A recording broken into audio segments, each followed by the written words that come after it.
శారదా శారదాంభోజవదనావదనంబుజే సర్వదా సర్వదాస్మాకం సన్నిధిః సన్నిధిం క్రియాత్.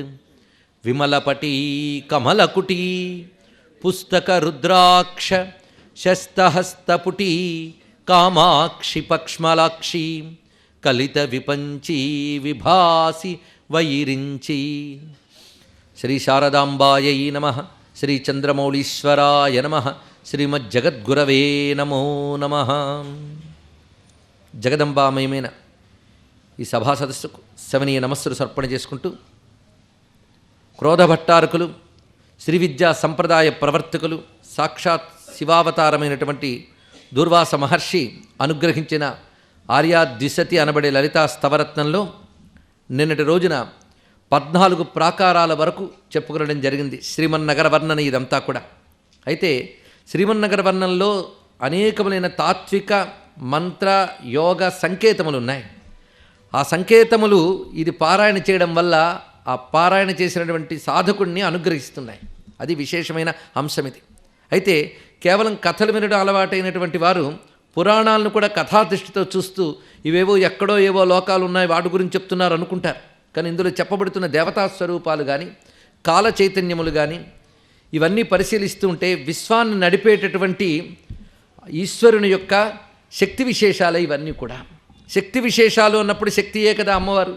అందుకు ఇది గమనించినప్పుడు మనలో ఈ ఉన్నటువంటి అనంత విశ్వంలో వ్యాపించినటువంటి అమ్మవారి యొక్క శక్తి విశేషాలని గమనించడమే ఇందులో ఈ ఆవరణల యొక్క వర్ణనలో ఉన్నది. ఈ సంకేతార్థాన్ని మనసులో పెట్టుకుంటూ వీటి పరిశీలిస్తూ ఉన్నాం. చివరి రోజున వీటికి ఉన్నటువంటి సంకేతములు శాస్త్ర సహాయాలతో అన్వయించుకోవడం జరుగుతుంది. అన్వయం ఎప్పుడు కూడా శాస్త్ర ప్రమాణాలతో వెళ్ళాలి గనక. సరిగ్గా ప్రారంభంలో మంగళాచరణం చేసి మహాగణపతిని స్మరించారు. ఆ తర్వాత సువర్ణశైలం అనగా మేరుపర్వతము, దాని యొక్క శిఖర వర్ణన, దానిపై శ్రీమన్నగరము యొక్క నిర్దేశము, అది ఎలా ఉన్నది ఎక్కడుందో చూపించి ఇంకా ప్రాకారాలు మొదలయ్యాయి.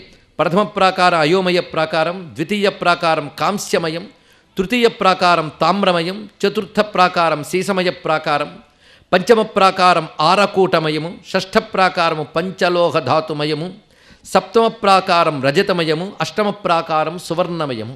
8 ప్రాకారములు ధాతు ప్రాకారములు. ఈ ధాతు ప్రాకారాల్లో 8 ప్రాకారాల్లోనూ 7 ఉద్యానవనాలు చెప్పుకున్నాం. మొదటిది నానావృక్ష మహోద్యానవనం, తర్వాత 5 కల్పవృక్షాల వనములు, ఆ తర్వాత కదంబవనం చెప్పడం జరిగింది. ఆ తర్వాత రత్న ప్రాకారములు మొదలయ్యే. నవమ ప్రాకారం నుంచి పుష్యరాగమయ, పద్మరాగమయ, గోమేదక రత్నమయ, వజ్రమణిమయ, వైడూర్యమయ, ఇంద్రనీలమయ అక్కడ వరకు చెప్పుకున్నాం. ఇందులో ఇంద్రనీలమయ ప్రాకారం యొక్క ప్రస్తావనలో మధ్యక్షోణ్యామనయోర్మహీంద్రనీలాత్మకాని చ సరాంసి శాతోదరీ సహాయాన్ భూపాలానపి పునః పునః ప్రణుమః. ఆ భవ్యమైనటువంటి ఇంద్రనీలమయ ప్రాకారం లోపల ఉన్నటువంటి స్థలంలో ఉన్న భూపాలాన్ ఆ చక్రవర్తులకు నమస్కారం. షోడశ చక్రవర్తులు అని ప్రస్తావన చేస్తూ మానవులైనటువంటి లలితామంత్ర సాధకులు సరియైన పద్ధతిలో గురు శిక్షణలో సాధన చేస్తే చేరే చోటు అది సాలోక్యముక్తిలో వాళ్ళకి చెప్పబడుతున్నటువంటిది. ఆ సాధనే తాత్విక దృష్టితో చేసి బ్రహ్మ విద్యగా చేయగలిగితే వాళ్ళకి ఇహంలోనే బ్రహ్మజ్ఞానము జీవన్ముక్తికి కావలసినటువంటి సన్నివేశం ఏర్పడే అవకాశం ఉన్నది. అది కాకుండానే వాళ్ళు సాధకులుగా మరణించిన వారు ఈ ప్రాకారానికి చేరతారు అని అన్వయం ఇక్కడ కనబడుతున్నది.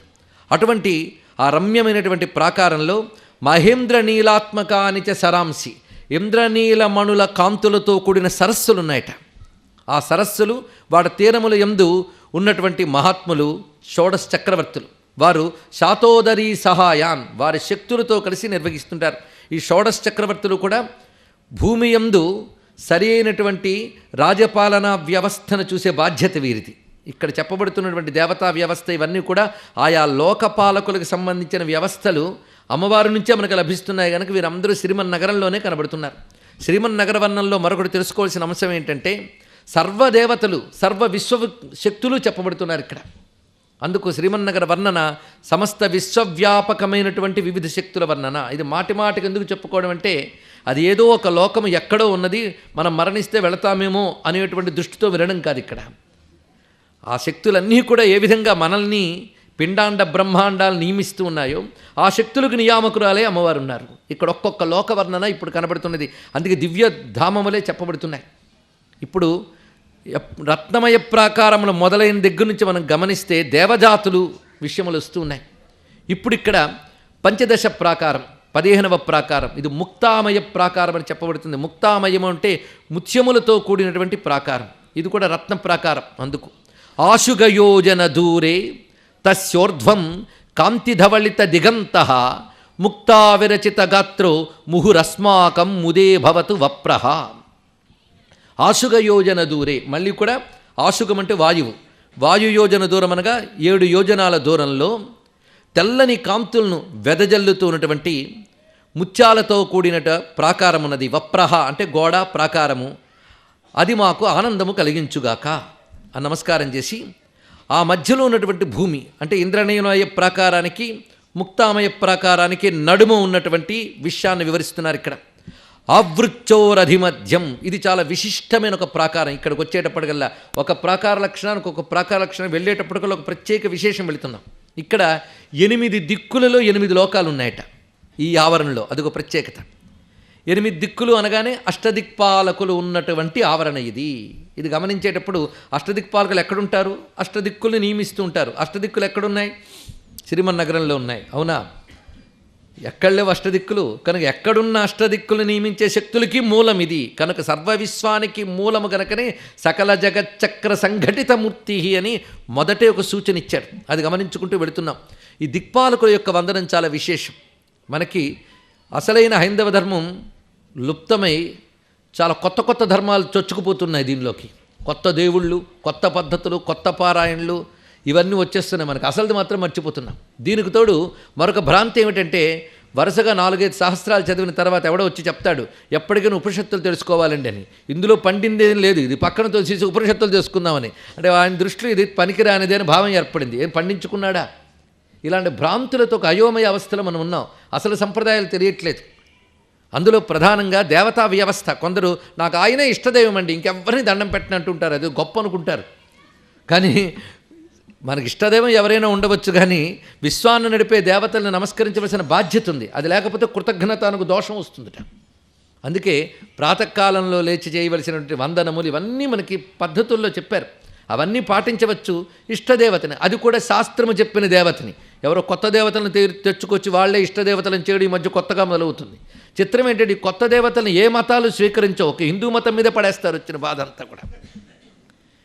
ఇవన్నీ సంప్రదాయం మీద అసలు దేవతా వ్యవస్థ అంటే పెద్దలు ఇచ్చిన అవగాహన వల్ల కలుగుతున్న వేదనతో మాట్లాడుతున్నాం, ఇంకోటి అనుకోవద్దు. ముఖ్యంగా దిక్పాలకుల్ని నమస్కారం చేసుకోవడం చాలా ముఖ్యంట. ఎందుకంటే ఎటు వెళ్ళినా ఏదో ఒక దిక్కుకి వెళ్తాం, అంతే కదా. ఏ దిక్కుకి వెళ్ళకపోతే దిక్కు తోచని పరిస్థితి, గట్టిగా మాట్లాడితే దిక్కు మాలిన పరిస్థితి కూడా వస్తుంది. అందుకు ఏ దిక్కుకైనా దిగ్దేవతలు అనే వాళ్ళు ఉంటారు. ఈ దిగ్దేవత నమస్కారం ప్రతి సంధ్యా సమయాల్లో చేయాలని పెద్దవాళ్ళు నిర్దేశించారు. ఆ దిగ్దేవతలు నమస్కరించుకోవడం, ఆ దిగ్దేవతలే ఈ ఆవరణలో కనబడుతున్నారు.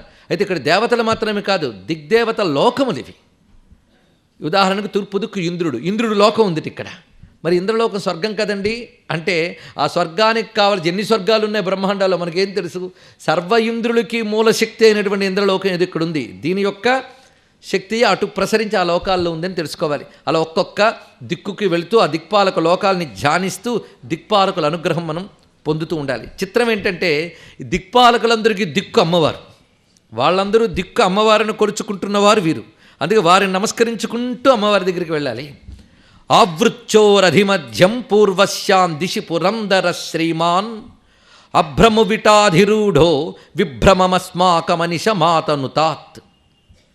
పూర్వశ్యాం దిశి, ఈ ప్రాకారంలో తూర్పు దిక్కున పురందర శ్రీమాన్, శోభ కలిగినటువంటి పురంధరుడనగా ఇంద్రుడు భాషిస్తున్నాడు. ఎలా ఉన్నాడంటే అభ్రము విటాధిరూఢో, ఐరావతం మీద ఎక్కున్నట్ట. ఐరావతాన్ని ఇక్కడ అభ్రము విటాధిరూఢో అని ఒక మాట వేశారు. అభ్రము అనే మాట ఐరావతము యొక్క భార్యకి ఆ పేరుందిట. ఇది ఒక శాస్త్రీయమైన నామం. అభ్రము అనగా గజస్త్రీ అని అర్థం, ఐరావతము యొక్క భార్య. కానీ అభ్రము విట అన్నప్పుడు అభ్రమమనే స్త్రీకి పతి అయినటువంటి ఐరావతముపై అధిరోహించాడు. ఈ చెప్పడం ఎందుకంటే ఇంద్రుడే నేరుగా చెప్పచ్చు కదా అంటే, మనం ఒక దిగ్గజాన్ని దాని యొక్క శక్తితో సహా ధ్యానించిన ఫలితం మనకు రావాలి. ఇది దిగ్గజ ధ్యానం. దిగ్గజాల్లో ఐరావతం ఆ తూర్పు దిక్కున. అందుకే ఐరావతాన్ని ఇక్కడ చూపిస్తున్నారు. రభ్రము విటాధిరూఢో విభ్రమమస్మాక మనిషమాతను తాత్. అతడు మాకు విభ్రమము కలిగించుగాక. విభ్రమము అంటే లోకంలో ఒక ఆశ్చర్యము అనేటువంటి అర్థంలో వాడతారు. ఇక్కడ ఏ అర్థంలో తీసుకోవాలంటే ఆశ్చర్యకరమైన ఆనందాన్ని కలిగించుగాక అని దీని యొక్క భావం. ఆనందం కలిగించుగాక. తత్కోణి తర్వాత కోణంలోకి వెళ్తున్నా. అక్కడి నుంచి అంటే ఆ తూర్పు దిక్కు నుంచి వస్తూ ఉంటే ఆ కోణమునందనక ఆగ్నేయ మూలలో మరొక ఆయన ఉన్నట్ట. ఆయన చూపిస్తున్నారు. తత్కోణి వ్యజనసృక్తోమరపాత్రశ్రువాన్న శక్తిధర స్వాహా స్వధా సమేత సుఖయతు మాం హవ్యవాహన సుచిరం. ఆగ్నేయ కోణంలో అగ్నిభట్టారకుడిని నమస్కరిస్తున్నారు ఇక్కడ. ఆయన ఎలా ఉన్నా అంటే వ్యజన సృక్ తోమర పాత్ర స్రువాన్న శక్తిధర. వేదం వర్ణించినటువంటి అగ్ని యొక్క వర్ణన, అగ్నిదేవుని యొక్క వర్ణన. వ్యజనము, వ్యజనం అంటే విసనకర్ర. అలాగే సృక్, తోమరము, ఘృతపాత్ర, స్రువము, అన్నము, హవిస్సు, శక్తి, వీటిని ధరించి స్వాహా స్వధా సమేత. శక్తి ఒక ఆయుధం. వీటిని ధరించి స్వాహా స్వధా దేవతలతో ఉన్నటువంటి హవ్యవాహనుడు సుఖయతు మాం సుచిరం, మమ్మల్ని ఎల్లవేళలా ఆనందింపజేయుగాక. అంటే వారిని నమస్కరించి అర్థిస్తున్నది వారి అనుగ్రహంతో లభించే ఫలం అది. తర్వాత దక్షిణ దిగంతరాలే, దక్షిణ దిక్కు వైపు తీసుకొచ్చారు. అక్కడ దండధరో నీలనీరదఛాయ త్రిపురా పదాబ్జ భక్త స్థిరయతు మమ నిఖిల మంహసాం నికరం. పైగా ఈ పాపాలు ఎవడేం చేస్తున్నాడు వాడికి ఏం వేయాలనే డిపార్ట్మెంట్ ఆయింది. అందుకే ఈయనకి నమస్కారం చేసేప్పుడు ఏమంటున్నారంటే తిరయతు మమల్ నిఖిల మంహసాం నికరం, నా యొక్క సమస్త పాపములను అతడు మరుగుపరచుగాక అనగా తొలగించుగాక అని ప్రార్థిస్తున్నారు పాపనాశకుడైనటువంటి యముడు. అయితే యముడి యొక్క విశేషం ఏంటంటే త్రిపురా పదాబ్జ భక్త అన్నారు ఇక్కడ. ఇతడు ఆ త్రిపుర సుందరి యొక్క పాదములను నిరంతరం ఆశ్రయించున్న భక్తుడు. అందుకే అమ్మవారి పదభక్తులకి పాపము లేకుండా నరక బాధలు లేకుండా ఈయన చూస్తాడు. ఏవైనా వీరు గతంలో ఏం చేస్తున్నప్పటికీ కూడా అమ్మవారి పాదాలను ఆశ్రయించారు గనక వాటన్నిటిని తొలగించవచ్చు. మరి మార్కండేయుడిని అనుగ్రహించలేదా? అందుకు యమబాధ లేకుండా చేయడం అనేటువంటిది అమ్మవారి ఉపాసకులకు లభించే ఒక వరం. అందుకు యముడు వారిని అనుగ్రహిస్తున్నాడు, ఎందుకంటే తాను అమ్మవారి భక్తుడు గనక. దక్షిణ దిగంతరాలే దండధరో నీలనీరదఛాయ, నీలకాంతులతో మబ్బు వంటి నీలకాంతులతో ఉన్నటువంటి వాడు త్రిపురాపద భక్తుడు. ఇక్కడ సరిగ్గా ఈయన గురించి చెప్తూ లలితోపాఖ్యానం అంటున్న విషయం ఏంటంటే సదా శ్రీ దేవతామంత్ర జాపి తీవ్రస్వభావవాన్ అన్నారు ఇక్కడ. తీవ్రస్వభావం కలిగిన యముడు ఎల్లవేళలా అమ్మ మంత్రాన్ని జపిస్తూ ఉంటాడని. ఇక్కడ ఈ దేవతలందరూ అమ్మవారి భక్తులు, అంతేగాని వాళ్ళ లోకాల్లో వాళ్ళు కూర్చుని సుఖిస్తూ విహరిస్తున్నవారు కారు. వాళ్ళు అక్కడుంటూ అమ్మవారిని ఉపాసన చేసుకుంటూ ఆవిడిచ్చిన శక్తితో పనిచేస్తున్నవారు. వారి ద్వారా వ్యక్తమవుతున్న శక్తి ఆ పరాశక్తి యొక్క అనుగ్రహమే. అది గమనించడం కోసమే మాటిమాటికి త్రిపురా పదభక్తులు అమ్మవారి పాదాలని ధ్యానిస్తున్నవారు అని చెప్పడంలో మనం ఉన్న ఆవరణానికి అమ్మవారి అనుగ్రహానికి ఉన్న అనుబంధం మర్చిపోరాదు. ప్రతి ఆవరణ దగ్గర మన అమ్మవారి నగరాన్ని చెప్పుకుంటున్నాం, యముడు గురించి కాదు ఇక్కడ. ఆ యముడు కూడా అమ్మవారి భక్తుడై లోకాలని నియమిస్తున్నాడు. అందుకే మనకి శ్రీ విద్యా సంప్రదాయంలో 12 విద్యా సంప్రదాయాలు చెప్పారు. మను విద్య, చంద్ర విద్య, సూర్య విద్య, కుబేర విద్య. వీటి విశేషములు ఏంటంటే వీళ్ళు నిజానికి విశ్వాన్ని నియమించేటటువంటి దేవతలు వీరు. వారికి ఆ శక్తి అమ్మవారి ఆరాధన వల్ల లభించింది. దానితో వారు లోకాన్ని నిర్వహిస్తున్నారు. ఇది గమనించుకోవాల్సిన అంశం. కనుక ప్రతి దేవత కూడా శక్తి యొక్క అనుగ్రహం చేతనే ఆ పని చేయగలుగుతున్నారు. పరమేశ్వర శక్తి లేకపోతే దేవతకు ఉనికేమున్నది? అదిగా కేనోపనిషత్తులో చెప్పబడుతున్న కథ కూడా ఈశ్వర శక్తి చేతనే మీ శక్తి పనిచేస్తుంది. ఆ శక్తి కానీ ప్రతికూలిస్తే మీదనుకుంటున్న మీ శక్తులు లాభం లేదు అనే విషయం మనకి కేనోపనిషత్తులో చెప్పబడుతున్నది. అక్కడ కనబడిన తల్లి సాక్షాత్ శ్రీ విద్యాది దేవత అయిన ఉమా హైమవతి బహుశోభమాన అయినటువంటి తల్లియే. అందుకు ఆ భావంతో ఇక్కడ ఆ యముని యొక్క దిశకు నమస్కారం చేసుకుని తశ్చైవ పశ్చిమాయాం దిశి దళితేందీవర ప్రభాశ్యామ ఖేటాసి యష్టిధారి ఖేదాన్ అపనయతు యాతుధానో మే అన్నారు ఇక్కడ. తస్యైవ పశ్చిమాయ అంటే ఆ యమదిశకి పడమట వైపు అనగా నిరుతి మూల వస్తుంది సరిగ్గా. ఆ నిరుతి మూలలో ఒక ఆయన ఉన్నట్ట, అతన్నే నిరుతి అని అంటాం మనం.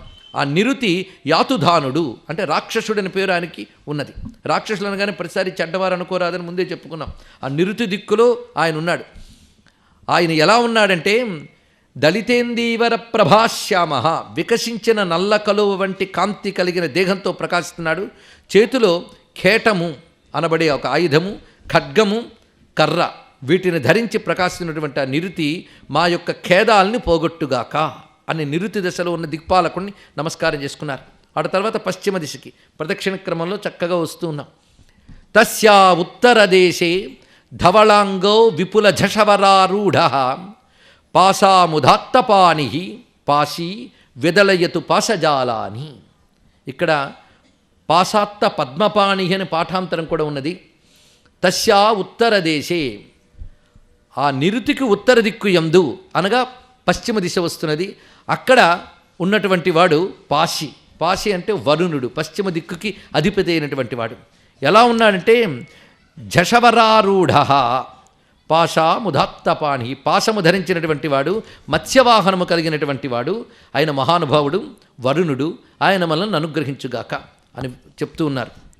ఇక్కడ వివరిస్తున్న దాని ప్రకారంగా గమనించుకుంటే వరుణుడు పాశనాశకుడై భాషిస్తున్నాడని నమస్కారం చేసుకుని ఆయనకి ఉత్తరం వైపు అనగా వాయవ్య దిశలోకి వచ్చాం. ఇక్కడికి వచ్చే 2 శ్లోకాలు ఇస్తున్నారు ఇక్కడ. ఇది వందే తదుత్తర హరిత్కోణే వాయుం చమూరవరవాహం కోరకిత తత్వబోధాన్ గోరక్ష ప్రముఖ యోగినోపి ముహు అని వివరిస్తున్నారు ఇక్కడ. అటువైపు వాయువ్య మూలలో ఉన్నటువంటి వాడు వాయుదేవత. అతడు చమూరు వరవాహం.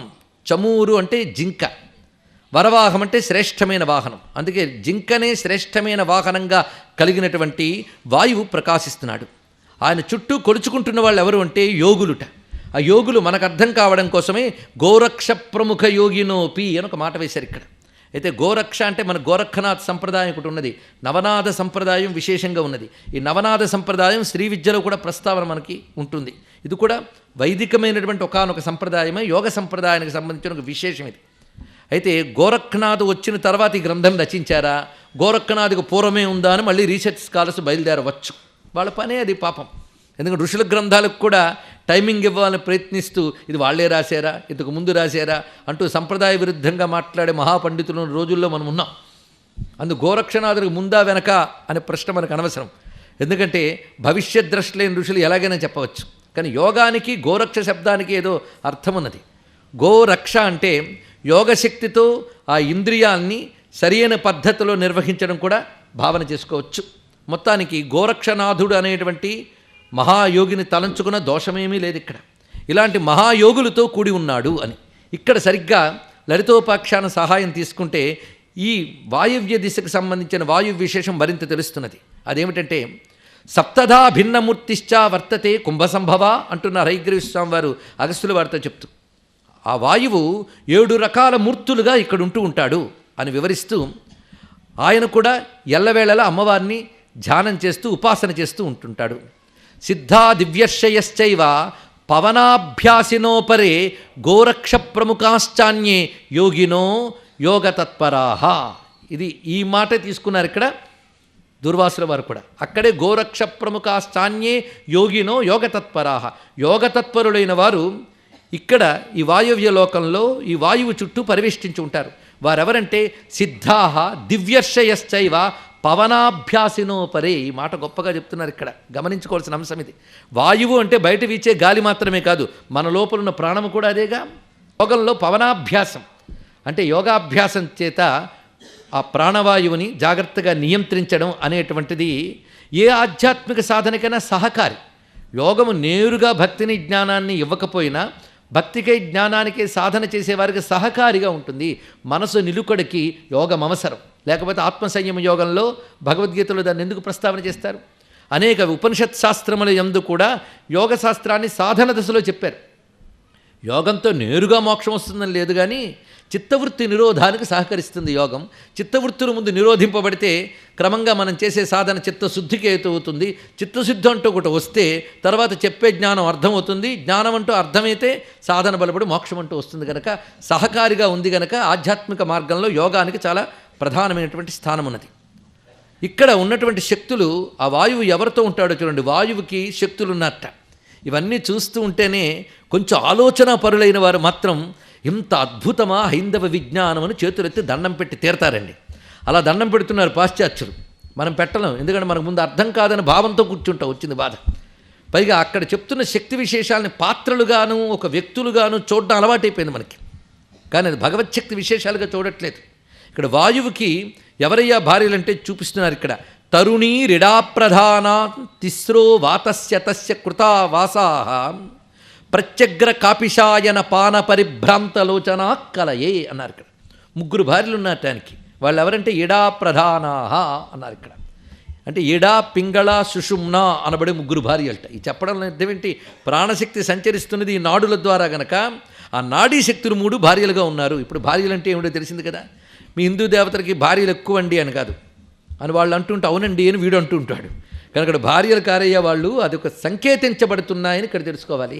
కనుక వాయువు అనగా ప్రాణశక్తి, ప్రాణశక్తికి ప్రధానంగా ఉన్నటువంటివి ఆ 3 నాడులు గనక ఇక్కడ 3 నాడుల్ని ఇక్కడ తరుణీ ఇడా ప్రధానా తిస్రో వాతస్య తస్య కృత వాసాహ వారితో ఉన్నటువంటి వాడు.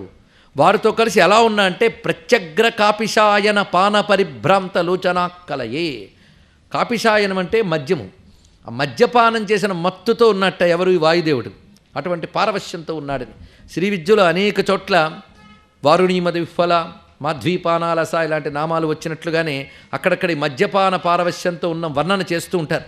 దీన్ని వెంటనే తీసుకొచ్చి వామాచారంలోకి దించిన వాళ్ళు ఉన్నారు. దించితే దించని, కానీ ఇక్కడ భావం మాత్రం అది కాదు. ఇక్కడ గమనించుకోవాల్సిన చాలా విశేషములు ఉన్నాయి. అయితే దీని గురించి వివరిస్తూ నిరంతరం ఈ వాయువు ఈ శక్తులతో కలిసి అమ్మవారిని ఆరాధన చేస్తూ ఉంటాడట. తద్వారా వాయువుగా ఉండగలుగుతున్నాడు. కనుక వాయువులో ఉండే వాయువు అనబడే శక్తి, ఇంద్రుల్లో ఉన్న ఇంద్రత్వ శక్తి, అగ్నిలో ఉన్న అగ్నిత్వ శక్తి, ఇవన్నీ కూడా శక్తి యొక్క విశేషములే. ఇది గమనించుకోవాల్సిన అంశం. ఇలా పరిశీలిస్తే వాయువు కేవలం అక్కడెక్కడో మూల కూర్చున్నాడా? వాయువు ఎక్కడున్నా అంటే వాయువు మూల చూడడం కాదు, మనలో 3 నాడుల్లో సంచరిస్తున్నాడని ఇక్కడ చూపిస్తున్నారు. కనుక ఇప్పుడు ఆవరణలో మనం ఏ ఆవరణలో ఉన్నాం? ప్రాణము సంచరించే మార్గము యందు దృష్టి పెడితే ఆవరణకు వచ్చినట్లే. అప్పుడే కొంచెం సంకేతం అందుతోంది కదా. శ్రీమన్నగరం అంతా ఎక్కడ చూడాలి? అంతేగాని అప్పుడు ఉపనిషత్తుల్లోకి వెళ్ళామండి, మాకు పురాణాలు లోకాలు అక్కర్లేదండి అనద్దు. ఇక్కడ గమనించుకోవాల్సింది ఉపనిషత్తులకి ఏమి విరుద్ధమైనవేవి లేవు. ఇది అందుకు వేదాంత ప్రియులైన ఎవరైనా ఉంటే నిరాశపడవద్దని చెప్పడం కోసం ఇక్కడ చెప్పడం జరుగుతున్నది. ఇక్కడ మద్యపానం అని ఎందుకు చెప్పారు తెలుసుకోవాలి. ఇక్కడ వాయువు ఏం చేస్తున్నా అంటే తస్య సత్వస్య వృద్ధ్యర్థం తామేవ లలితేశ్వరీం పూజయన్ భావయన్నాస్తే సర్వాభరణ భూషితాం. సర్వాభరణ భూషితులైన లలితా పరమేశ్వరిని నిరంతరం పూజయన్ భావయన్, పూజిస్తూ భావిస్తూ ఆరాధన చేస్తూ ఉంటాడట వాయువు. ఎలాగో శక్తులతో సహా. ఆయన ఒక్కడే కాదు, నువ్వు పూజ చేసుకో మావాన మేము కూర్చుంటామని కాకుండా వీరందరూ కలిసి అమ్మవారిని ఆరాధన చేస్తుంటారు. మొత్తం శ్రీమన్నగరంలో ప్రతి ఆవరణలో ప్రతివారు కూడా అమ్మవారి భావంలోనే ఉంటూ ఉంటారు. అది తెలుసుకోవాల్సిన ముఖ్యమైన అంశం అది. ఆ స్థితిలో వాళ్ళు ఉన్నప్పుడు ఎందుకయ్యా చేస్తున్నారంటే తస్య సత్వస్య వృద్ధ్యర్థం అన్నారు ఇక్కడ. వారి సత్వము వృద్ధి చెందడానికై, అంటే వారిదైన బలము వృద్ధి చెందడానికై అన్నారు. పైగా బలానికి దేవుడు వాయువే. వాయువుకి మహాబలుడని పేరు. అందుకు మనలో కూడా ప్రాణబలమే ప్రధానమైనటువంటిది కనుక ఆ ప్రాణానికి ప్రాణమైన ప్రాణస్య ప్రాణ అని చెప్పినట్టు ప్రాణేశ్వరి ప్రాణదాత్రి అయినటువంటి ఆ ప్రాణేశ్వరిని ప్రాణదాత్రిని ఈ ప్రాణస్వరూపుడైన వాయువు నిరంతరం ఉపాసన చేస్తున్నాడు. అయితే మద్యపానంలో విశేషం ఏమిటి? ఇది చాలా రమ్యమైన అంశం ఇక్కడ గమనించుకోవాల్సింది. నాడీ సాధన చేస్తూ ఉంటే ఒక దివ్యమైన స్థితి లభిస్తుందిట, ఒకానొక ఆనందం లభిస్తుంది. ఆ నాడీ సాధన చేసినప్పుడు ఆ ఆనందం యొక్క మాధుర్యం ఎటువంటిది అంటే ఐహికమైన విషయాలు మర్చిపోతాం. అందుకే యోగులు ఈ పవనాభ్యాసము చేత అటువంటి ఆనందాన్ని అనుభవిస్తుంటారు. ఆ యోగము ద్వారా కలిగేటటువంటి ఆనంద స్థితి అది. అయితే ఈ ఆనందము బ్రహ్మానందమా? పెద్ద ప్రశ్న. కాదు, అది చెప్తున్నారు ఇక్కడ. బ్రహ్మానందం కాదు. బ్రహ్మానందమైతే అమృతం అనే పదం వాడేవారు. అందుకే మద్యం అనే మాట వాడడంలోనే ఇది అమృతమైన బ్రహ్మానందం కాదయ్యా, ఇది యోగం ద్వారా కలిగిన ఒకానొక ఆనందము, అది చెప్పడం కోసమే మద్యం అనే మాట వేశారు. మద్యము మదము అనే మాటకు అర్థం ఏంటంటే పారవశ్య భావము. అది దీని యొక్కటి లౌకికమైన విషయం ఇంకా పట్టని ఒకానొక యోగ భూమిక. లోకంలో అనేక మంది యోగులు ఉంటూ ఉంటారు. వాళ్ళు మనలా తక్కువ అల్ప విషయాల కోసం దేబిరించరు వారు. ఎందుకంటే వీటిని మించిన ఆనందాన్ని వాళ్ళు అనుభవిస్తున్నారు. ఆ ఆనందంతో లౌకిక విషయముల పట్ల వాళ్ళకి విస్మృతి ఏర్పడింది, ఒక పారవశ్య భావం ఏర్పడింది. ఆ పారవశ్య భావం చెప్పడానికే ఆ నాడియందు సంచరించేటటువంటి అమృత ప్రవాహం, దానికి సంకేతంగా ఇక్కడ కాపిషాయన పాన పరిభ్రాంతలోచనాంకలయే అని ప్రస్తావన చేయడం. అందుకే అసలు వేదాంత ప్రకారంగా యోగం అల్టిమేట్ కాదండి. ఈ రోజుల్లో యోగా చేస్తే చాలు కదండి అని వీళ్ళందరూ జాగ్రత్తగా తెలుసుకోవాల్సింది ఇవన్నీ కూడా. అయితే సరియైన యోగా కూడా ఇప్పుడు దొరకదు మనకి. ఎందుకంటే అష్టాంగములతో కూడిన యోగం చాలా గొప్పదే. మనం అనేకమాలు చెప్పుకున్నాం, అష్టాంగ పుష్టి కలిగిన యోగం ఇప్పుడు దొరకట్లేదు. కేవలం ఆసన ప్రాణాయామాలు మాత్రమే యోగం అనే భ్రాంతిలో కొట్టుకుపోతున్నాం మనం అందరం కూడా. మఠం వేయడం కూడా చేతకాని పాశ్చాత్యులు అబ్బాయి భలే మఠం వేశారంటే అదే పెద్ద యోగం కింద మనం నేర్పుతున్నాం. కానీ నిజమైన యోగం యమనీయమాసనాలతో మొదలుపెట్టి సమాధి వరకు ఎంత ఉన్నదో మళ్ళీ పతంజలి గుర్తొస్తాడు. ఇంత యోగానికి మూలం పవనాభ్యాసమే. అందుకే ఇక్కడ ఆ యోగానందం యొక్క స్థితిని తెలియజేస్తున్నారు. ఆ యోగానంద స్థితిలో ఉంటూ అమ్మవారినే వీరు ఉపాసన చేస్తున్నారు వీరందరూ కూడా అని చెప్తూ, తల్లోక పూర్వభాగే ధనదం ధ్యాయామి శేవధికులేశం అపి మాణిభద్రముఖ్యాన్ అంబాచరణావలంబినో యక్షాన్ అన్నారు. ఇక్కడ తల్లోక పూర్వభాగే, ఆ వాయులోకానికి తూర్పున అంటే సరిగ్గా ఉత్తర దిక్కు అక్కడున్నాడు శేవధికులేశం ధనదం. ధనదుడు అంటే కుబేరుడు. ఇతడికి విశేషణం ఏం చెప్పారంటే శేవధికులేశం. శేవధి అంటే నిధి, శేవధికులేశం అంటే నిధుల సమూహమునకు ప్రభువు, అంటే నవనిధులకు ప్రభు అయినటువంటి కుబేరుడు అక్కడున్నాడు. అతన్ని కొలుచుకుంటూ అతడితో పాటు అమ్మవారిని కొలుచుకుంటున్న వారు మాణిభద్రముఖ్యాన్, మణిభద్రుడు మొదలైనటువంటి యక్షులు. వీళ్ళ పేర్లు మనకి తెలియజేయడం కోసం చెప్పట్లేదు, వీళ్ళ పేర్లు స్మరిస్తే అదొక ఉపాసన అవుతుంది. అందుకే ఆర్యాద్విశతి వినడం చెప్పడం కూడా విషయ సేకరణము కాదు, ఇది వినడం చేయడం కూడా ఒక సాధనయే. ఇక్కడ మొత్తం 5 రోజులు 6 రోజులు కానీ మనందరం కూడా శ్రీమన్నగరం అనబడేటటువంటి అమ్మవారి తత్వాన్ని ఉపాసన చేస్తున్నాం. అందుకే ఇది సాధనా దృష్టితో వినవలసింది. తీరికొచ్చినప్పుడు వచ్చి తీరిక లేనప్పుడు రాలేదు అంటే వాడు ఉపాసన సరిగ్గా సాగట్లేదని అర్థం. ఎందుకంటే ఇక్కడ చెప్పే శక్తి ఏమీ లేదు, అందరం కలిసి అమ్మవారిని ఆరాధించడం మాత్రమే ఉన్నది. ఒకవేళ శక్తి అంటూ ఏది కనబడితే అది ఆ శక్తేగా, ఇంకేమున్నది ఇక్కడ. అందుకు అటువంటి సాధనా దృష్టితో ఈ నామములు ఆ మాత్రం స్మరణ చేస్తే అది దూర్వాసుని యొక్క ఉద్దేశం. ఆ స్మరణ మాత్రం చేత, పఠన మాత్రం చేత సాధకుడు తరించాలి. ఇందులో నాకు మోదము కలిగించుగాక, ఖేదము తొలగించుగాక, భద్రములు అందించుగాక, రక్షణనిచ్చుగాక అంటే మన జీవుడికి ఏవేవి అవసరములున్నాయో లోకయాత్రలో వాటన్నిటి గుర్తెరిగి ఋషి వాటికి తగ్గ సంకేతములు ఆ శ్లోకంలో పెట్టాడు. ఆ శ్లోకం చదవడం వల్ల ఆ ఫలితములు మనకి, లేకపోతే బ్రహ్మజ్ఞులైన దుర్వాసుల వారిక ఇవన్నీ కూడా మన కోసం ఆయన తద్ధ్యానం ఏమిస్తుందో మనకు చెప్తున్నారు. అలా ఇక్కడ మేము ధ్యానిస్తూ ఉన్నాం. ధనదం ధ్యాయామి, ధనదుణ్ణి ధ్యానిస్తున్నాం. అతడు నిధుల పతి, అతడు చుట్టూ ఉన్నవారు మాణిభద్రుడు మొదలైన వారు. అయితే మొదలైన వారు అన్నప్పుడు మరికొన్ని మంచి పేర్లు కూడా మనం శాస్త్రం ఆధారంగా చెప్పుకోవాలి కనుక మాణిభద్ర పూర్ణభద్రో మణిమాన్ మణికంధరా ఇత్యేవమాదయో అన్నారు. ఇక్కడ ఉన్నటువంటి వాళ్ళు ఎవరయ్యా అంటే మాణిభద్రుడు, పూర్ణభద్రుడు, మణిమంతుడు, మణికంధరుడు మొదలైనటువంటి వారు ఉన్నారు. వీళ్ళందరూ కూడా యక్షసేనాన్యస్తత్ర సంతివై, వీళ్ళందరూ యక్షసేనానులు, సేనలు కారు, సేనానులు, యక్షసేనానులు. పైగా ఈ మణిభద్రుడు మొదలైన వారు ఈ నవనిధులకు రక్షక దేవతలు. అందుకు వారిని కానీ ధ్యానించినట్లే శంఖనిధి, పద్మనిధి, మకరనిధి ఇత్యాది నిధుల దేవతల అనుగ్రహం కూడా లభిస్తుంది. నిధి దేవతల అనుగ్రహం వల్ల అక్షయ సంపదలు లభిస్తాయి. అందుకు ఇక్కడ నిధి దేవతల్ని స్మరించడం జరుగుతున్నది. పైగా ఇతడు ఎటువంటి శక్తులతో ఉన్నాడు కుబేరుడు అంటే లలితోపాఖ్యానం చెప్తున్నది వృద్ధి, వృద్ధి మొదలైనవి అన్నారు. ఇక్కడ వృద్ధి అంటే సమృద్ధి, వృద్ధి అంటే ఉన్నదానికంటే ఎక్కువ అవుతూ వెళుతున్నటువంటివి. ఈ రెండే సంపదలకు ఉండాల్సిన లక్షణం. ఎవరు మాత్రం ఉన్న సంపద చాలండి అని అనగలరా? ప్రతివాడు కోరుకునేది వృద్ధి, వృద్ధి, ఉన్నది సమృద్ధిగా ఉండాలి, ఆ సమృద్ధి రోజు రోజుకి పెరుగుతూ ఉండాలని కోరుకుంటారు. అందుకే సంపదకు ఉండవలసిన 2 శక్తులు వృద్ధి, వృద్ధి అనే శక్తులతో కుబేరుడు ఇక్కడ ప్రకాశిస్తున్నాడు అని వివరిస్తూ ఇంతవరకు ఉత్తర దిశ వైపు వెళ్ళిపోయాం. దిక్పాలకుల్లో 7 అయిపోయాయి, ఇంకొక్కటి మిగిలింది. ఏదేది? ఈశాను. ఇక్కడ చిత్రం ఏంటంటే ఇన్ని దిక్పాలకులుగా మారినటువంటి వాడు ఎవరు? ఒకే పరమేశ్వరుడు. ఈ దిక్కులు ఉన్నప్పుడు ఈ శక్తులు అయ్యట. ఆయన ఈ దిక్కుని ఆయన ఎంపిక చేసుకుని అక్కడికి వెళ్ళి కూర్చున్నాడు. ఇది మయూరుడు సూర్యశతకంలో కూడా ఈ విషయాన్ని చక్కగా చూపిస్తాడు. అందుకే ఏ ఈశ్వరుడు సూర్యమండల మధ్యవర్తి అయి లోకముల్లో దిక్కుల్ని ఏర్పాటు చేస్తున్నాడు, హిరణ్యబాహవే సేనాన్యే దిశాంచ పతయే నమః నమస్కారం చేస్తున్నామో ఆ రుద్రుడే ఈశాన దిశని ఎంచుకున్నట్ట. అందుకు ఇక్కడ విశేషించి ఈ ఆవరణలో, అంటే ఈ 15వ ఆవరణలో ప్రతి లోకాన్ని చాలా విస్తారంగా వర్ణించింది లలితోపాఖ్యానాది గ్రంథములు. కానీ ఈ మూల ఉన్నటువంటి ఈశాన్య దిశలో ఉన్నటువంటి లోకాన్ని మాత్రం ప్రత్యేకించి మరొక అధ్యాయం రచించిందండి. ఇక్కడైతే మనకు 2 శ్లోకాలతో అయిపోతాక నమస్కారం చేసేస్తాం, కానీ అందులో ఒక అధ్యాయం ఉంది. ఎప్పుడైనా సరే ఆ అధ్యాయం పారాయణ ఎవరైనా చేసుకోవచ్చు, ఎవరైనా పారాయణ చేయవచ్చు. దాన్ని బట్టి మొత్తం రుద్ర ఏకాదశ అనువాకాలు పారాయణ చేసిన ఫలితం వస్తుంది. దాంట్లో పరిశీలించి చూస్తే అక్కడ వాడిన శబ్దములు, శ్లోకములు అన్నీ కూడాను ఆ రుద్ర ఏకాదశ మంత్రాల అనువాకాల్లో ఉండేవి చూపిస్తున్నారు. నేరుగా వేదమంత్రం అందరూ చేయడానికి లేదు కదా. అందుకు పురాణకర్త అయిన వ్యాసుడు దయామయుడై అక్కడ రుద్ర నమకములో చెప్పబడ్డ సర్వ రుద్రస్వరూపాలు అక్కడ ఆవిష్కరిస్తాడు. అందుకే తస్యైవ పూర్వసీమని తపనీయారచిత గోపురే నగరే కాత్యాయనీ సహాయం కలయే సీతాంశుఖండ చూడాలం.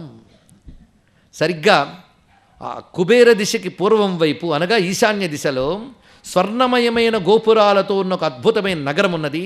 ఆ నగరమునందు కాత్యాయనీ సహాయం, కాత్యాయనీ దేవితో కలిసి చంద్రశేఖరుడు ప్రకాశిస్తున్నాడు. తత్పుర, ఆ పురములో ఎలా ఉన్నాడు స్వామి? ఈయనకు ఒక విశేషంగా మరొక శ్లోకం అధికంగా ఇస్తున్నారు.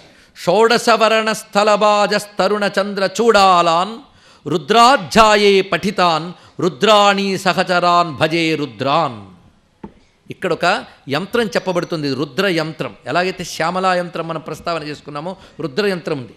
ఆగమాలు బాగా తెలిసినటువంటి వారు రుద్ర యంత్రాన్ని లిఖించడం కూడా ఉన్నది. ఈ రుద్ర యంత్రం 16 ఆవరణలతో ఉంటుంది. ఈ ఆవరణలన్నింటిలో దళాలు ఎక్కువ కనబడుతుంటాయి త్రికోణాల కంటే. ఈ దళాలు ఉంటే మధ్యలో బిందువు ఉంటుంది. ఈ బిందువులో ఉంటాడు సదాశివరుద్రుడు, ప్రధానమైనటువంటి స్వరూపం అది. అతడు ఏకరుద్రుడు అని చెప్పబడుతున్నవాడు, అతడు మూలమైనటువంటి ఈశ్వర స్వరూపం. ఆ చుట్టూ ఆవరణల్లో ఉన్నటువంటి రుద్రులు, ఆయన నుంచి విస్తరించిన రుద్రులు, వీళ్ళ పేర్లు ఏమిటి? అక్కడ పేర్లన్నీ ఉన్న లలితోపాఖ్యానంలో. అక్కడ సరిగ్గా మనకి హిరణ్యబాహు ఒకడు, సేనాని, దిశాంపతి, అంటే 2వ అనువాకం నుంచి వచ్చేటువంటి మంత్రములు. మన రుద్ర త్రిశతి అని చేస్తూ ఉంటారు, రుద్ర పూజ చేసి మొత్తం 360 నామాలు రుద్రం నుంచి తీసుకుంటారు. అవి 360 ప్రధాన రుద్రనామాలట. ఇంకా ఎందరో ఉన్నట, సహస్రాని సహస్రసో ఏ రుద్రాది భూమ్యామని చెప్పినట్లుగా అనేక మంది ఉన్నారు. ఇన్ని వేల రుద్రులు కూడా ఉన్నట్ట అక్కడ. అలాంటి ఒక రుద్ర ఆవరణ, షోడశావరణ యంత్రాన్ని ఇక్కడ చూపిస్తున్నారు. అందుకే ఈ ఆవరణ ధ్యానం చేసేటప్పుడు ఈశాన్య దిశతో ఆగుతాం. ఎప్పుడైనా దిగ్దేవత నమస్కారం చేసినప్పుడు ఈశాన్య దిశతోనే పూర్తవుతుంది. అంటే ఎన్ని దిక్కులు తిరిగినా చివరికి ఆ ఈశ్వరుడి దగ్గర నువ్వు నిలవాలయ్యా అని చెప్పడం ఇందులో ఉన్నటువంటి ప్రధానమైన భావం. ఈశాన్య దిశలో ఉన్న సదాశివుణ్ణి ఆశ్రయించడం. అందుకే ఈ ఆవరణ ధ్యానం చేస్తే సమస్త దిగ్దేవతల యొక్క అనుగ్రహం లభిస్తున్నది. అసలు రుద్రారాధన చేసినప్పుడు కూడా దిక్కులన్నిట్లో భగవచ్ఛక్తిని ధ్యానిస్తూ నమస్కరించడం కనబడట్లేదు. అందుకే ఆ ఈశ్వర స్వరూపమే దిగ్దేవతలుగా భాషిస్తున్నది. అంతేగాని వీళ్ళు వేరు వాళ్ళు వేరు కాదు.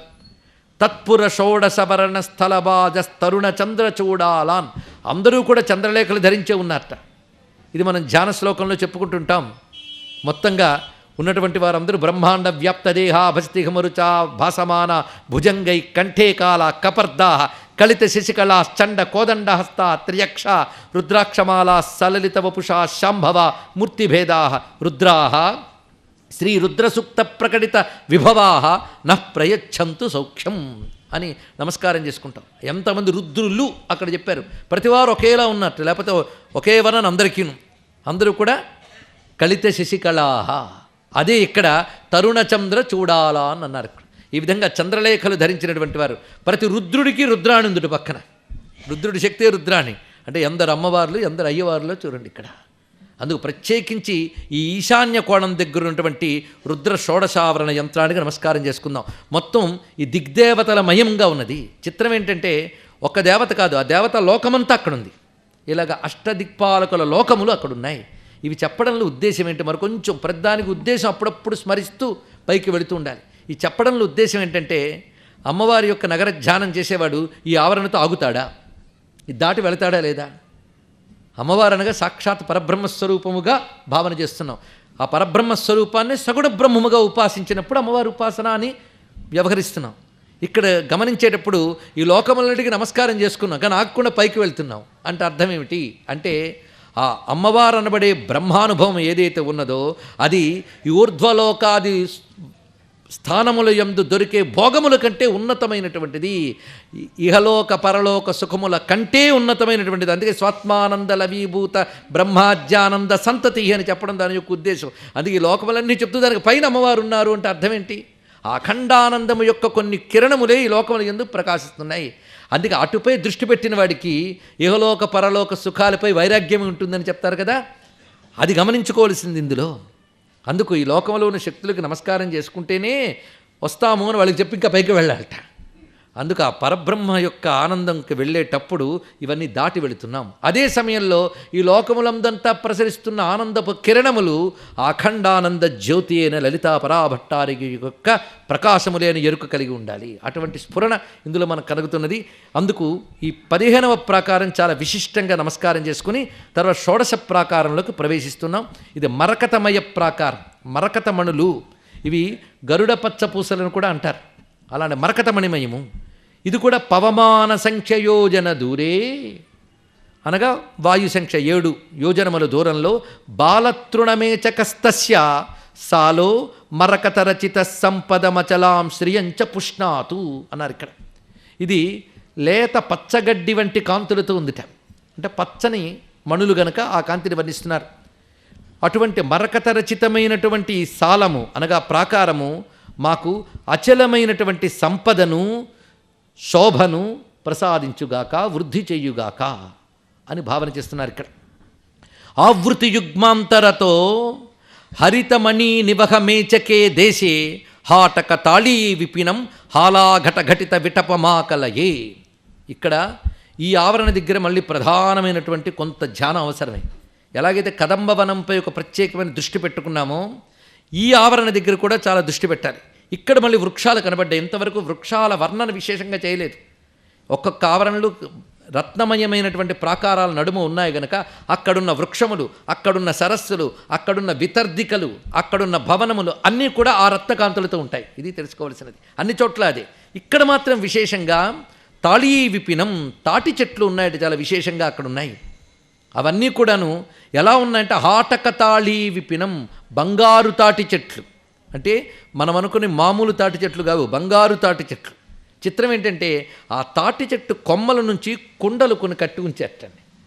సాధారణంగా తాటి చెట్లకి తాటి కళ్ళు దానికోసం కుండలు కట్టి ఉంచుతారు. అలా ఇక్కడ ఈ ఆవరణలో ఈ బంగారు తాటి చెట్లకి హాలాఘట ఘటిత విటపమాకలయే. హాలాఘటం అంటే కళ్ళుకుండ, ఘటిత అంటే ఇక్కడ సమకూర్చారు, ఆ కుండల్ని సమకూర్చారు. అక్కడ వాటిని పానం చేసే కొన్ని శక్తులు తిరుగుతున్నారట. మళ్ళీ వచ్చిందని మద్యపానం కళ్ళు. ఇది ఎక్కడొచ్చినా మళ్ళీ బాధే. ఇక్కడ తెలుసుకోవాల్సింది ఏంటంటే సాధన దశలో ఆ భూమికకి చేరినప్పుడు కలిగేటటువంటి ఆనందపారవశ్య స్థితిని ఆ విధంగా అమృతపానంతో పోల్చుతారు. అయితే అమృతం అంటే మోక్షం అనేటువంటి భ్రాంతి కలుగుతుంది కనుక దీని మద్యం అనే మాటతోనూ చూపిస్తున్నారు మాటి మాటికి. ఇది తెలుసుకోవాల్సింది. అందుకే పురాణ భాషను అర్థం చేసుకోవడం మహా కష్టం. ఇక్కడ గ్రహించవలసిన స్థితి. ఎందుకంటే ఒక సమాధి స్థితికి వెళ్ళేవాడు చెప్పే మాట ఆ స్థితి ఏమిటో తెలియని వాడికి ఏమర్థమవుతుందండి? ఇది ఒకటే తెలుసుకోవాలి. ఆ స్టేట్ ఆఫ్ మైండ్, ఆ స్థాయికి వీడు వెళ్ళగలిగితే అర్థమవుతుంది. అందుకే వేదమంత్రాలకు అర్థాలు ఎందుకు చెప్పలేరు అంటే తపస్సమాధి చేత అతీంద్రియమైన ప్రజ్ఞలోంచి దర్శించిన వాటిని వాడు చెప్తున్నప్పుడు కేవలం భౌతిక ప్రజ్ఞ కలిగిన మనకి ఏమర్థమవుతుంది? ఇప్పటికేదో మనకు అర్థం కావడం కోసం వేదం ఎందు సొసైటీ గురించి చెప్పారు, పొలిటికల్ సైన్స్ చెప్పారు, కంప్యూటర్ చెప్పారని చెప్తూ ఉంటాడు. సమాధి దృష్టితో దర్శించిన సత్యము భౌతిక దృష్టికి ఎలా అర్థమవుతుంది? అసలు అర్థం కావాలనుకోవడమే తప్పు. అయ్యా సొసైటీకి పనికిరాంది ఎందుకండి అంటుంటాడు. ఈ సొసైటీ ఎంతసేపు ఉంటుందండి? మన బతుక్కి నిలకడలేదు, దీనికి అంతకంటే నిలకడలేదు. జీవుడి పరమార్థం కోసం చెప్పే శాస్త్రం మన ఇంటి పక్కన వాడితో ఎలా ప్రవర్తించాలో చెప్తుందా? చెప్పదని చెప్పడం కాదు, కానీ ఇది దానికి పరమార్థం కాదు. ధర్మం కోసం ఎంత చెప్పాలని చెప్తుంది, దాన్ని మించిన సత్యాన్ని చెప్తుంది. అందుకే అతీంద్రియ సత్యాన్ని మనకు అందలేదు అని నెపం పెట్టడానికి లేదు. మనం ఎక్కలేకపోయినంత మాత్రాన ఎవరెస్ట్ పర్వతం ఉండకూడదు అనకూడదు. అది ఉండాల్సిందే. నాకు మోకాలు నొప్పులండి నేను ఎక్కలేను అనుకోవాల్సిందే. అందుకని నాకు మోకాలు నొప్పులు కనుక అది కిందకి దిగిపోవాలి అని అనుకోకూడదు. అందుకే వేదం ఎవరెస్ట్ పర్వతం చూసి దండం పెట్టాల్సిందే ఇక్కడ. అయితే అందులో ఉన్న విషయాలని అర్థం చేసుకోవాలి. ఆ పరిభాష తెలియకపోతే ఇది ఒక ప్రమాదం. కొందరు అంటూ ఉంటారు అందరికీ అందుబాటులోకి తెచ్చేయాలండి. ఇది చాలా ప్రమాదం అండి. అందరికీ అందుబాటులో తెచ్చాను బ్యాంకులో డబ్బంతా రోడ్డు మీద పెడతారా? అక్కడ మర్యాదలు లేవు, పెడితే ఏమవుతుంది? అబ్బా ఎంత డబ్బో అని దండం పెట్టి ప్రదక్షిణ చేసి వెళ్తారా జనాలు? రోడ్డు మీద పెడితే దొరికినవాడు దొరకబుచ్చుకుని దుర్వినియోగం చేస్తాడు. అదే అందుకు దేని వ్యవస్థ దానికి ఉండాల్సిందే. మన రక్షణ కోసం పెట్టిన ఆయుధాగారాలు కూడా ప్రభుత్వం మనకు అందుబాటులో పెట్టదు. అది తెలుసుకోవాల్సింది ఇక్కడ. అందుకే అందుబాటులో లేవని చెప్పి మహావిజ్ఞానాలను అవమానించడం తగదు. అయితే వాటిని అర్థం చేసుకునే పరిభాష తెలియాలి. మన భాషలో దించకూడదు. అందుకే ఇక్కడ తాటికల్లు అనే మాట వచ్చింది కనుక ఎక్కడికి దిగిపోతుందనే భయంతో ఇంత ఆగి చెప్పాల్సి వస్తుంది. ఇక్కడ ముందు ఆ తాటి చెట్లే ఆటక తాళి విపిన బంగారు తాటి చెట్లుట. ఇక్కడ ఎంత వర్ణిస్తాడో. అందుకే ఈ స్వర్ణ తాళ వృక్షములు బెరడు కూడా బంగారంతో ఉంటుందని వర్ణిస్తున్నారు. అనగా అది అలౌకికము. ముందే చెప్తున్నది ఇక్కడ లౌకికం కాదు, అలౌకిక స్థాయి. ఆ ఆవరణకే వెళ్ళిపోయాడంటే సాధకుడు ఎక్కడికి వెళ్ళిపోయాడు? ఇది నిజానికి మరణించిన తర్వాత వెళ్ళే ఆవరణలు కాదు. సాధకుడు సాధన చేస్తూ చేస్తూ ఉండగా అతడి సాధన తీవ్రత బట్టి గత జన్మ పుణ్య విశేషం బట్టి ఇక్కడే అతడు ఆ భూమికి చేరుకోగలడు. ఆ ప్రజ్ఞాస్థాయి, ఆ ప్రజ్ఞాస్థాయి ఉండగా అతడి శరీరం త్యజిస్తే ఆ ప్రజ్ఞాస్థాయికి సంబంధించిన ఆవరణలోకి చేరతాడు. అక్కడ ఇక్కడే సాధనలో దాన్ని దాటేడనుకోండి క్రమంగా బిందువు దాకా వెళ్ళవచ్చు కూడా. చూద్దాం. ఇటువంటి ఆలాఘట ఘటిత విటపమాకలయే అటువంటి తాటి చెట్ల ప్రాకారాన్ని నమస్కారం చేసుకుని అక్కడ విశేషంగా ఉన్నటువంటి వివరాలను చూపిస్తున్నారు. అక్కడ ఒక ప్రధానమైన మరొక కాలనీ ఉందండి. ఆ కాలనీ గురించి వివరిస్తున్నారు ఇక్కడ. నిన్న కదంబవనంలో ఒక మహాతల్లి యొక్క కాలనీ ఉంది. ఎవరా మహాతల్లి? శ్యామలాదేవి. ఒక్కసారి అందరూ ఆ పేరంటే తరించిపోతానని ప్రశ్నించాం ఇక్కడ. ఆ శ్యామలాదేవితో సమానంగా ఉన్నటువంటి తల్లి శ్యామలాదేవి జ్ఞానశక్తి అయితే ఈవిడ క్రియాశక్తి అయినటువంటి తల్లి ఒకరున్నారు. ఆవిడ కాలనీ అండి ఇది ఇక్కడ. అందుకు చూపిస్తున్నారు. అందుకే ఎలాగైతే మంత్రిణీదేవి యొక్క గృహం ఉన్నాయో అలాంటి కొలతలతోనే ఉన్న గృహము అంటే వారిద్దరి యొక్క సమాన స్థానం చూపిస్తున్నారు. అమ్మవారి కుడి ఎడములు రెండు సమానంగా ఉంటాయి. ఎప్పుడైనా కుడి ఎడములు రెండు సమానంగా ఉండడం ఉత్తమ లక్షణం అది. అందుకే కుడి ఎడములు, కుడివైపు శ్యామలాదేవి, ఎడంవైపు వారాహి ఉంటుంది శాస్త్ర ప్రకారంగా. అలాంటి వారాహీదేవి యొక్క గృహ సముదాయం ఇక్కడ ఉందట. సముదాయము అన్నప్పుడు ఒక మహారాణికి అంతఃపురం అంటూ ఉన్నప్పుడు పరిచారకులు, తర్వాత సహాయక శక్తులు అన్నీ కూడా ఉంటాయి. వాటన్నిటికీ విడివిడి గృహములు, అన్నీ విశాలములు. ఈ తల్లికి ప్రధానమైనటువంటి ఒక కోట వంటి స్థానం ఉన్నది. ఇదంతా కూడా ఈ ప్రాకారంలో మనకు కనబడుతున్నది. అందుకే ఈ తల్లి ధ్యానం మరికొంత విశేషంగా చేస్తారు. నేను శ్యామలాదేవి దగ్గర ఎంత ధ్యానం చేశామో ఇప్పుడు ఈ తల్లి దగ్గర అంత ధ్యానం చేయాలి. అయితే ఇక్కడ దూర్వాసుల వారు, అదేవిధంగా అటు లలితోపాఖ్యానుల హయగ్రీవ స్వామి వారు, ఇద్దరు మహర్షులు కూడా ఇచ్చిన జ్ఞానాన్ని మనం పరిశీలించినట్లయితే అటు శ్యామలాదేవికి కదంబవనంలో ఎంత విశేషముగా ఉన్నాయో మళ్ళీ అమ్మవారి యొక్క చింతామణి గృహం యొక్క కుడివైపున శ్యామలాదేవికి ఇల్లుందిటండి. అలాగే ఎడం వైపున వారాహిదేవికి ఇల్లుందిట. ఇక్కడ ఉంటూ వీళ్ళని వ్యవస్థ చేసేవాళ్ళు అక్కడ అమ్మవారికి పక్కన కూడా ఉంటూ ఉంటారట, అటు ఇటు కూడా. అందుకే అక్కడ ఉన్నటువంటి స్వరూపం అమ్మవారి ప్రక్కన ఉన్నటువంటి వారు ధ్యానంలో అలాగే చేసుకోవాలి. భజే శ్రీచక్ర మధ్యస్థాం దక్షిణ ఉత్తరయోస్తదా శ్యామా వార్తాళి సంసేవ్యాం భవానీం లలితాంబికాం అని చెప్పబడుతూ, అదేవిధంగా ఇక్కడ వీళ్ళకి ప్రత్యేకంగా వాళ్ళదంటూ ఒక ఆవరణ ప్రాకారములు ఉన్నాయి. ఇక్కడ ఈ తల్లికే దండనాథ అని పేరు. ఇవి కూడా మరకత సౌధ మనోజ్ఞం, మరకత కాంతులతో, ఆ ప్రాకారమే మరకత ప్రాకారం కనుక ఆ కాంతులతో కూడిన సౌధములు ఉన్నాయి ఇక్కడ. తత్రైవ మంత్రిణీ గృహ పరిణాహం, మంత్రిణీ గృహ అంటే శ్యామలాదేవి యొక్క గృహము యొక్క కొలతలతో అంతే వైశాల్యముతో తరళకేతనం సదనం, జెండాలు రెపరెపలాడుతున్నటువంటి భవనమున్నది. అది మరకత సౌధ మనోజ్ఞం దద్యాదాయుంషి దండనాథాయాహ. ఆ దండనాథాదేవి యొక్క అనగా వారాహీదేవి యొక్క సౌధము మనోజ్ఞమైనది. దాన్ని ధ్యానిస్తున్నాను. ఈ ధ్యాన ఫలంగా నాకు ఆయుష్షు లభించుగాక, దీర్ఘాయువు లభించుగాక. ఎందుకంటే క్రియాశక్తి స్వరూపిణి మనకి ఇంద్రియ వ్యవస్థ వీటన్నిటినీ నిర్వహించేటువంటి రక్షణ శక్తి ఆ తల్లి. అందుకే ఈ తల్లి యొక్క ఆవరణలోనే ధాతుదేవతలు ఉంటారు. ధాతుదేవతని యాకిని, డాకిని, హాకిని, విశుద్ధ చక్రలయా నుంచి మనం చదువుతుంటాం. వీళ్ళందరూ వారాహిదేవి యొక్క ఆవరణలో ఉండేటువంటి దేవతలు వీరందరూ. అందుకు ఆ సప్తధాతువులే కదా శరీరాన్ని నడుపుతున్నాయి. అందుకు శరీరానికి కావలసిన ఇంద్రియ పటుత్వము, రక్షణ అంతా ఇచ్చేది ఈ తల్లి. మన బుద్ధికి కావలసినటువంటి జ్ఞానము, ఆలోచన, సంకల్పము ఇత్యాదులన్నీ ఇచ్చేటువంటి తల్లెవరు? శ్యామలాదేవి. ఈ రెండేగా మన శరీరానికి కావాల్సింది. ఒకటి ఆలోచన, ఇంకోటి ఆచరణ. ఈ ఆలోచన ఆచరణలు సక్రమంగా ఉండేటట్టుగా సాధనకు కావలసిన బలం ఈ ఇద్దరు తల్లులు ఇస్తారు. ఇద్దరు తల్లులకు మూలమైన తల్లెవరు? స్వాత్మైవ దేవతా ప్రోక్త లలితా విశ్వవిగ్రహ. ఆ తల్లి లలితాదేవి. అందుకే మనలో ఆత్మశక్తి నిత్యమైనది. ఆత్మశక్తి వల్ల ఇంద్రియాల యందు ప్రసరిస్తున్నటువంటి 2 రకాల శక్తుల్ని ఇక్కడ చెప్పడం జరుగుతున్నది. అదే దండనాథ, శ్యామల. కనుక ఎవరు ఉపాసించాలి వీళ్ళిద్దరిని అంటే ఇంద్రియాలు ఉన్న వాళ్ళందరూ ఆరాధన చేయవచ్చు. ఇందులో సందేహమేం లేదు. అటువంటి ఆ తల్లిని ఇక్కడ చూపిస్తున్నారు. ఇప్పుడు అమ్మవారిని ధ్యానం చేసుకుంటున్న ఆవిడ ఎలా కూర్చుంది, ఆవిడ యంత్రం ఏమిటి, ఎలాగైతే శ్యామలాదేవికి వర్ణించారో అదే విధంగా వర్ణిస్తున్నారు ఇక్కడ. అందరం అమ్మ వారాహి చరణాల వద్దకు వెళదాం. సదనే తత్ర హరిన్మణి సంఘటితే మండపే శతస్తంభే కర్తస్వరమయ పీఠే కనకమయాంబురుహ కర్ణికా మధ్యే. ఇది వర్ణించుతున్న విషయం. ఆ సదనంలో ఇంద్రనీలమణులతో చేసిన ఒక మండపం ఉందిట. ఆ మండపంలో శతస్తంభే 100 స్తంభాలున్నాయి. దాని యొక్క నడిమి భాగంలో కర్తస్వరమయ పీఠే ఇక్కడ ఒక బంగారు పీఠం ఉన్నది.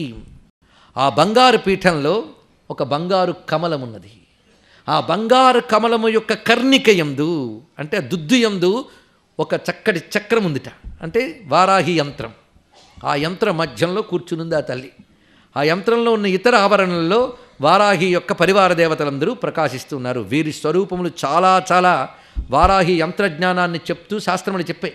ఇక్కడ ఎంత మేరకు అవసరమో అంత గ్రహించుకోవడానికి మనకి శ్లోకముల్లో అందిస్తున్నారు దూర్వాసుల వారు.